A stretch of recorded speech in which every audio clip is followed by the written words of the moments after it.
င်္ဂလာပါဒီတစ်ပတ်တော့ကျမအိမ်မှာကလေးတွေကိုချက်ကျွေးနေကြဖြစ်တဲ့ဝက်သားကြော်လုံနီးလေးကိုပြောပြပေးမယ်နော်အခုဝက်သားကြော်နီးကကလေးတွေကြောင်းထမင်းမှုအတွက်အဓိကထားပြီးတော့လုပ်ထားတာဖြစ်ပါတယ်အင်ရှင်မတွေအတွက်အသုံးတဲ့မယ်အပြင်ကလေးတွေလည်းကြိုက်ကြမယ်ဆိုတော့အာမခံပါတယ်ဒါကြောင့်ကျမရဲ့ဝက်သားကြော်နီးလေးကိုအဆုံးထိကြည့်ကြည့်ပါနော်ဝက်သားကြော်အတွက်အသုံးပြုမဲ့ဝက်သားကအသားထဲမှာအစီနည်းနည်းရောနေတဲ့အသားမျိုးကိုဝယ်ပြီးကြော်တာကနူးညံ့တဲ့အတွက်ပို့ပြီးတော့စားလို့ကောင်းပါတယ်ဝက်သားတွေကိုစေးကြောတန့်စင်ပြီးတာနဲ့တခါစားအရွယ်အတုံးလေးတွေတုံးပါမယ်တုံးပြီးသားဝက်သားတွေကိုအရသာအနေနဲ့တော့ဘဲငံပြာရည်ဟင်းချက်အရက်ငရုတ်ကောင်းခရူးစီကြိုက်နေတဲ့ရအရသာမှုတစ်ခုခုထည့်ပြီးတော့အရသာဝင်အောင်နေပေးပါမယ်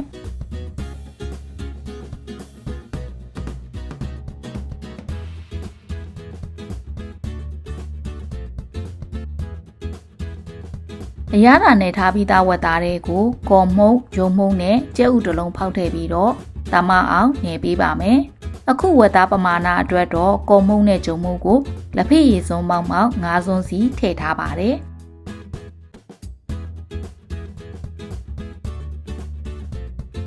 ပထမတော့အိန္ဒိယရဇွန်းနဲ့နေပါသေးတယ်နောက်တော့အားမရတာနဲ့လက်အိတ်စွပ်ပြီးနေတော့လည်းအဆင်မပြေပါဘူးအဲဒါကြောင့်မြန်မာနီးမြန်မာဟန်လက်ဆေးပြီးတော့အားရပါရပဲနေလိုက်ပါတော့တယ်ဝက်သားနေရင်ရေလေးနည်းနည်းလေးထည့်ပြီးတော့နေပေးပါနော်ဝက်သားကရေပါပြီးသားဆိုရင်တော့မထည့်လဲရပါတယ်အဓိက6ကက်ကက်ကြီးမဖြစ်နေရင်အဆင်ပြေပါတယ်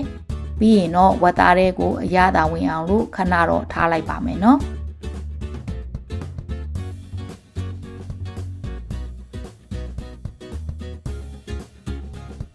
အရသာနေထားတဲ့ဝက်သားတွေရလောက်ပြီဆိုရင်စီပူပူမှာမီးအလေလောက်နဲ့ပဲထည့်ကြော်ပါမယ်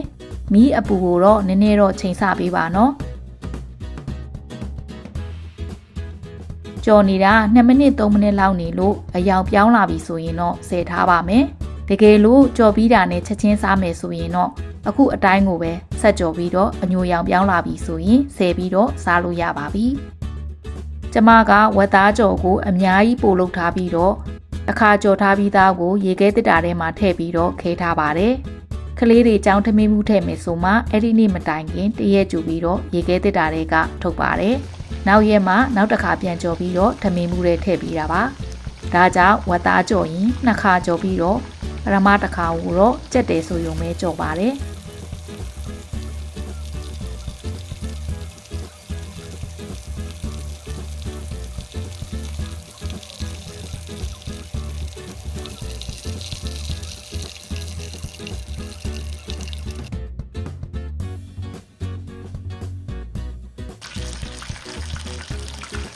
ဝက်သားကြော်မှာသုံးထားတဲ့ပစ္စည်းတွေကပုံမှန်နေ့စဉ်သုံးနေကြပစ္စည်းတွေကိုပဲသုံးပြထားတာဖြစ်တဲ့အတွက်ဘယ်နေရာမဆိုအလွယ်တကူလှုပ်ရှားလို့ရပါတယ်။တစ်ခုပဲရှိတာကစီးနဲ့ကြော်တာဆိုတော့နည်းနည်းတော့အလုပ်ရှုပ်ပေမဲ့တခါကြော်ထားပြီးပြီဆိုရင်တော့ကိုစားကျင်တဲ့အချိန်မှာအလွယ်တကူထုတ်ပြီးတော့ပြန်ကြော်စားလိုက်ရုံပါပဲ။ပြီးတော့အခုလိုကြော်ထားပြီးသားဝက်သားကြော်ကိုဒီအတိုင်းငရုတ်စီချင်းနဲ့တွဲစားလို့ရတယ်လို့အေးမယ်နောက်တစ်မျိုးပြောင်းပြီးလဲချက်စားလို့ရတာဖြစ်တဲ့အတွက်နောက်တစ်ပတ်ကြာရင်ဝက်သားကြော်နဲ့ဘယ်လိုဟင်းမျိုးချက်စားမလဲဆိုတာသိရအောင်ကျမရဲ့ YouTube channel လေးကိုလည်း subscribe လုပ်ထားပါအောင်နော်ခုဗီဒီယိုလေးကိုလည်းကြိုက်နေတတ်ကြလိမ့်မယ်လို့မျှော်လင့်ပါတယ်ဒီဗီဒီယိုလေးကိုကြိုက်နေတတ်တယ်ဆိုရင် like and share လုပ်ပေးဖို့နဲ့ဟင်းချက်တာနဲ့ပတ်သက်ပြီးတော့သိချင်တာမေးချင်တာရှိရင် comment မှာချန်ထားခဲ့ပါနော်နောက်ဗီဒီယိုတွေမှာပြန်တွေ့ပါမယ် bye bye